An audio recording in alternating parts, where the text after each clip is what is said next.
In probably the most embarrassing fashion, the Mariners dropped a pretty pivotal game in which a day that the Astros lost and the Twins lost. A game where you can make up ground.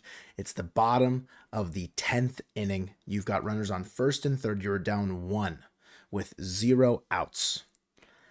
And after the day where you have the bases loaded in a 3-0 count, and your guy who's done it all this season after being released by the Nationals, Victor Robles, he's done it all. Tries to steal home on a 3-0 count, a baffling base running decision, a almost like quintessentially worse base running blunder happens to the guy who's been locked in at the plate offensively pretty much since Edgar Martinez got hired, Julio Rodriguez. Starts as the runner on second base, advances to third as Cal Raleigh singles, and with Randy Arozarena up at the dish, he strikes out. And Randy, sometimes when he strikes out, he can lose his bat every once in a while. And this time the bat flails down towards Julio Rodriguez's way. And he dances out of the way of the bat, and it seems all like fun and games, haha, because the way his body language was like, woo, that was a close one. As soon as Randy let go of the bat and he was looking down, it felt like he immediately knew, like, oh my God, get back to the bag. Manny Acta, third base coach, didn't really recognize it as quick, I don't think.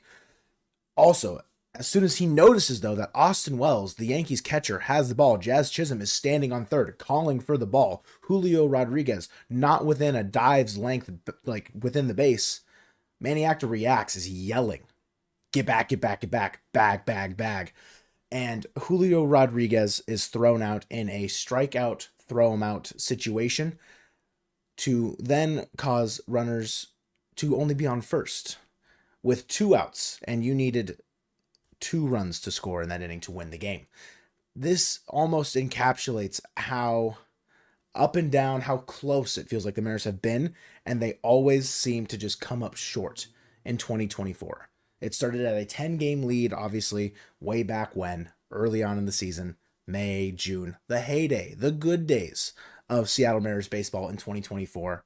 And ever since, it's like a comedy of errors almost every single night. I think back to when Julio was a pinch runner in a game where they needed him to really lock in, be the tying run or the go-ahead run. I can't remember what the situation is. After a struggling moment, and he gets picked off. And it's like that entire, the entire like conversation around that moment of the season was Julio needed a day off. Like, let's get him a full day off. And then you have him pinch run, and he gets thrown out. That to me is just like a big mental lapse. Similar to the situation that happened on September 18th, last night, where Julio, yeah, he's dancing out of the way of the bat. Sure, it can be scary. Bats flying at you. You don't want to get hit by it. But to then know that you're clear of the bat and then not like automatically kind of like lock back into the situation. Like, you are the game tying run in a must win baseball game with 10 games left in the regular season. On the outside looking in, every win matters. But in the same exact moment, every loss matters that much more. And for whatever reason, Julio just was not locked in that moment. And I don't want to hear anything about blah, blah, blah contract. He's signed. I don't care. That has nothing to do with this situation right now, in my opinion. It's a matter of who the players in the dugout are going to turn to in this situation to then realize, like, hey, we need to buckle down and play like a professional baseball team for the entirety of the game. The moment you walk in to the clubhouse, the moment you arrive at the stadium, and the moment you leave the stadium. You, like, sure, there's plenty of time for fun and messing around in between situations. Obviously, like, a home run is hit and you get to celebrate with the Trident. That's really great. You're the tying run in a must-win, cannot-lose baseball game, and you are 90 feet away from scoring. Randy Arozarena strikes out. That's 1 out. You can still score on a sacrifice fly. The guy who's up to bat is the guy that hit the game-tying home run in the 8th inning. A professional baseball hitter who given the circumstances, probably could have gotten the ball deep enough in the air, because he's done it for over a decade now, to score Julio from third. But instead, we are dancing in foul territory, further away from the bag than your third base coach. It's unacceptable. It's truly a like you're looking in the mirror at this point for what the Mariners 2024 season has been.